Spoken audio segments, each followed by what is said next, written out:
There's a great show coming up in Waterloo. It's a fashion show, an inclusive fashion show, and Debbie-Lyn has done this. This is her life, this is her game. She's here to tell us all about it. Debbie, how are you? Hi, thank you so much for having me. I'm good. Lovely. Just move a little bit closer into that microphone. That'll do. That's perfect. Tell us about your inclusive fashion show. How did this all start? Because this is your world, isn't it? Absolutely, yeah. I breathe this. So it all started really from, I used to work as a professional fashion model, sort of for the past 5 years. Before that, you wouldn't have recognised me. I was a completely different person. I had no self-confidence whatsoever. Wow. And starting to model really started to give me back my self-confidence, and I really wanted to be able to give that to other people. So what was the incentive for you to start modelling then? Well, I went along to a casting for a bit of a laugh, to be honest. I just thought I'll just give it a go. Didn't ever expect to be chosen. And that was actually, my first show was in Liverpool. I got chosen for Passion for African Fashion. It was called like an African fashion show, and it was amazing. And I finally felt like a sense of community. I felt like I'd found somewhere that I actually belonged.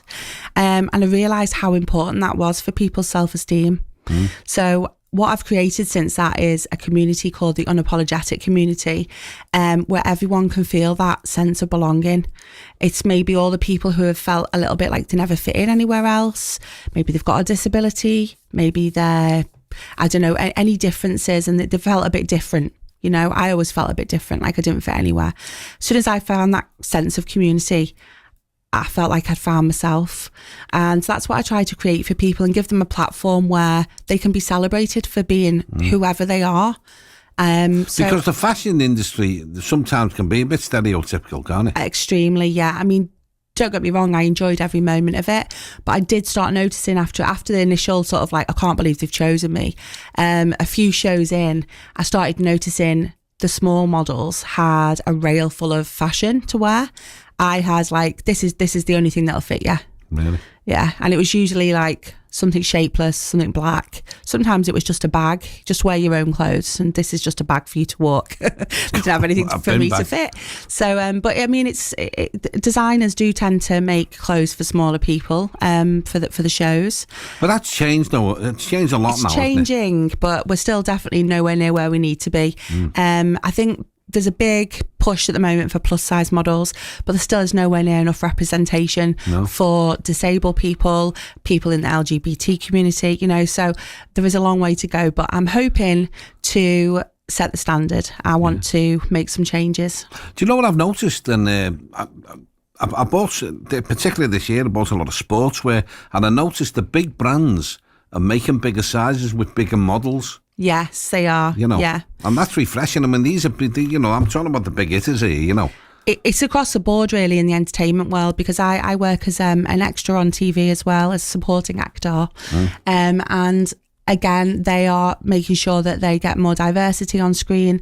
So since I'm on a crutch today, but I'm often in a wheelchair. I have a neurological condition. Wow. So since I've actually had that, I've had more work because they're wanting to try and get more diversity, you know, on our screens, which is so important. You know, I've got a daughter. Well, I've got 4 kids. But my daughter in particular, you know, she's very body conscious, and it's so important, I think, to inspire the next generation. If we want them to be a generation who can be, you know, self-accepting and their self-esteem be good, we really need to change that representation across the board. So what do you talk to your daughter about in regards to this then, as far as... I'm constantly preaching how, you know, everyone's bodies are different, and I think she tends to think that when she goes out, people are looking at her, and I'm trying to explain to her, honestly, no one's interested in other people when they're walking around. They're worried about what other people are thinking about them, you know, and it's strange because no one's really bothered what each other look like, but we build it up in our minds, don't we? Sure. And I just try to say to her, you know, there's so much more to you than just what she's beautiful. Don't get me wrong, she's absolutely gorgeous, but that's not the most interesting thing about her, you know? Yeah, it's a good point. I mean, this is the second big show you put on. The first one was in Southport in October. That went really well. This is bigger again, isn't it? Even bigger, yeah. So the first one, it was the first ever event that I put on myself. I have attended hundreds of events. I just tried to use my knowledge that I gathered from all those, but I did make a lot of mistakes and things I would change. So this time it was very successful and it was a sellout event, but this time I'm going even bigger and even better and putting everything into place that sort of I learned from the first one. So this one is in Liverpool. It's in Crosby at the Lake House, which is a lovely accessible venue. A lovely venue, isn't it? Yeah, gorgeous.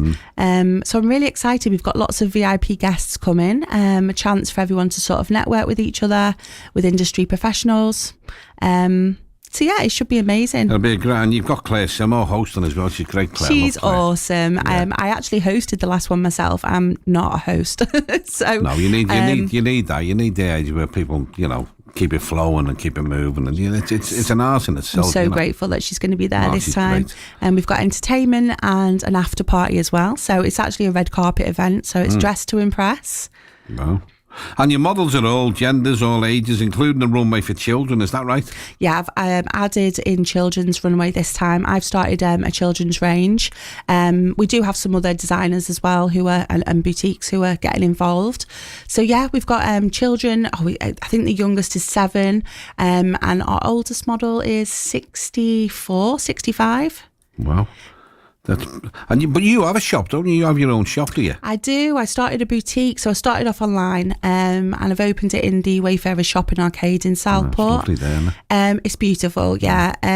So it's good because people can come in. I can give them styling advice. That's my favourite part of it all. I do colour analysis. Don't know if you've ever heard of that, but seeing what people's undertone is and seeing what colours they'll suit best. What they suit. Yeah, exactly. It's important, that, isn't it? Because a lot of people don't have a lot of awareness about that. Even people who know a lot about clothes, you can say, no, you'd be better with this colour or that colour with your complexion. I find it fascinating, to be honest, and I won't harp on about it all day because I could.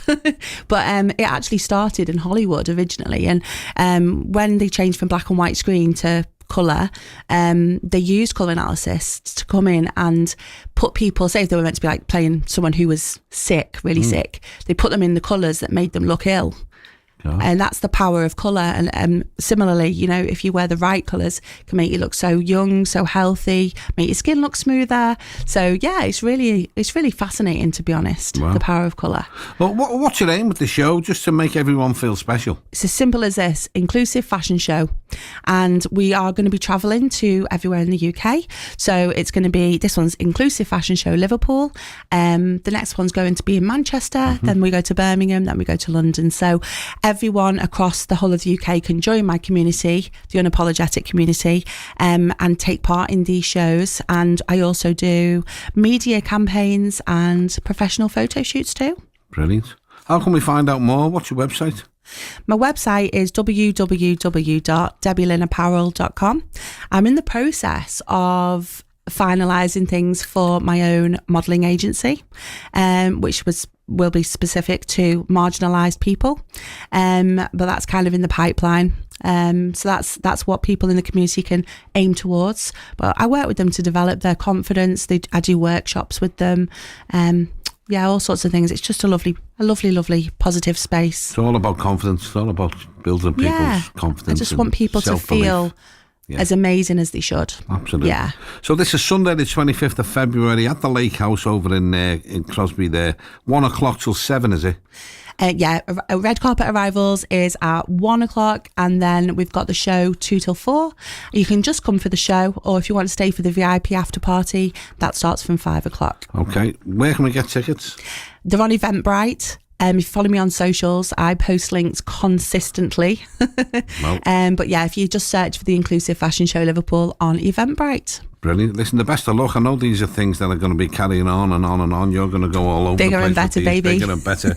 And congratulations on what you've done so far. It's a great thing you're doing. Thank you. The best of luck with it. Thank you so much. Great it's lovely to meet you. Thank you. And by the way, you want to say hello to your hubby in there? Who's in the car waiting for you? I do. Thank you. Yeah, it's Mark, my partner Mark, and my little boy Harley is waiting and listening. You've got the radio on in the car. Hello, folks. I bet you're freezing out there waiting for it. God love them. Get the coffee in.